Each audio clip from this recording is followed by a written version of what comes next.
Diante da injustificável e interminável arbitrariedade praticada neste momento difícil por que passa o país e que aconselha moderação e equilíbrio para a pacificação dos espíritos, diante da incontida satisfação da parte beneficiada por esse arbítrio, que esquece que a violação que hoje a beneficia é, em essência, a mesma que pode lhe negar as mais elementares garantias, como ocorre hoje aos seus adversários políticos. Diante do silêncio das lideranças da sociedade civil e das entidades do direito e da imprensa, perante a censura e o cerceamento da liberdade de pensamento e de opinião, diante da omissão dos partidos políticos da direção desta casa em se insurgirem contra a sucessão de atos atentatórios aos direitos e garantias assegurados pela Constituição Federal,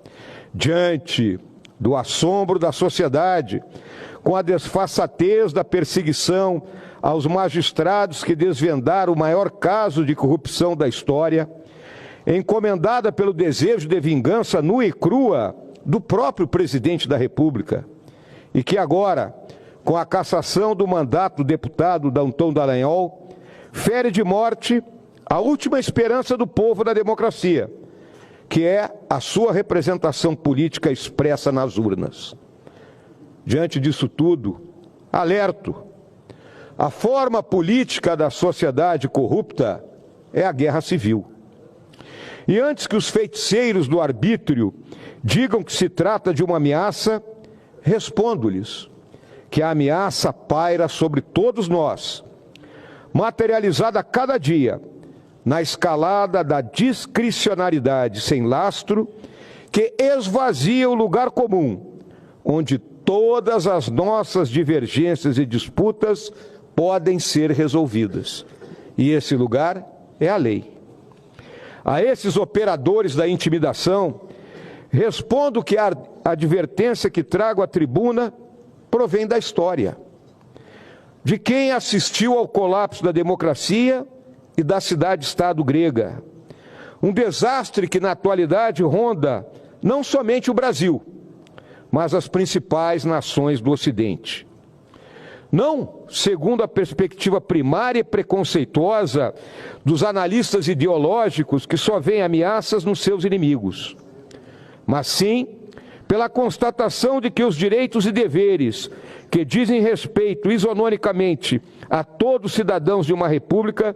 estão sendo sistematicamente depredados pelos inimigos da democracia, travestidos de seus defensores. Alerto novamente: em uma democracia, a justiça não pode ser uma extensão do poder. Faço agora aos arrogantes de plantão, que se comprazem em seu silêncio prenho de desforra indecente, e aqueles profissionais do cinismo de oportunidade, que ao invés de protestarem por dever de fé de ofício contra o sistemático ataque às liberdades e garantias democráticas, associam-se à ignomínia da pura perseguição, fazendo-a verberar. O Brasil jamais assistiu tamanha combinação de arbítrio, injustiça, revanche e ilegalidade, praticados de forma tão brutal e injustificada, mesmo nos momentos traumáticos de ruptura institucional ou de ameaças à soberania nacional. Portanto, senhores senadores, senhor presidente, em nome dos meus eleitores do bravo Rio Grande do Sul, fronteira da nacionalidade e guardião das liberdades, apoiado pelos colegas de bancada e por todos aqueles parlamentares que, independentemente de posições partidárias e ideológicas, acreditam na democracia, venho formalizar por meio desse discurso o pedido para que o excelentíssimo senhor presidente do Congresso Nacional interdite imediatamente a cassação ilegítima do deputado Dallagnol, por ela estar viciada na forma e no conteúdo, por erros de tal gravidade que a levam muito além da esfera jurisdicional para se constituir em ataque direto à democracia no Brasil. Convicto de estar cumprindo meu dever como parlamentar eleito e como cidadão que serviu e continua a servir ao país, encerro minhas palavras sobre esse grave acontecimento, afirmando que aguardarei o pronunciamento do senhor presidente desta Casa a respeito dessa e das outras violações à Constituição Federal e às prerrogativas do Congresso Nacional, palavras pelas quais certamente, senhor presidente, aguarda a nação brasileira. O momento não permite silêncios, nem arroubos irresponsáveis e incendiários. A situação demanda posicionamentos firmes e claros, que transcendam as partes para convergir no bem comum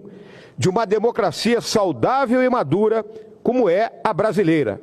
mas que passa por uma crise que não pode ser nem escondida, nem ignorada.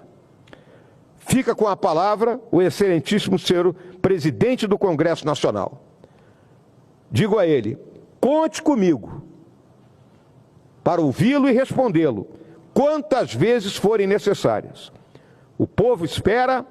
a hora exige, o Brasil merece. Muito obrigado.